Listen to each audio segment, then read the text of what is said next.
Is your screen looking stretched, blurry, or not fitting properly on Windows?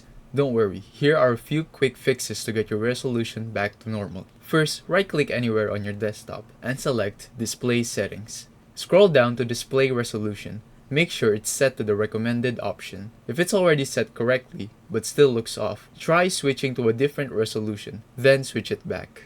Next, check your scaling settings. Under Scale and Layout, set it to 100% or the recommended value. If your display resolution is locked, missing options, or looks incorrect, that usually means there's a driver issue. In that case, update your graphics drivers. Right-click the Start menu, go to Device Manager, expand Display Adapters, then update your driver. Select Search automatically for drivers. You can also update through your graphics software like NVIDIA or AMD for the latest version. If the issue still isn't fixed, restart your computer after making these changes. And that's it. Your screen resolution should now be back to normal. If this video helped you, please leave a like and subscribe for more tech tutorials like this.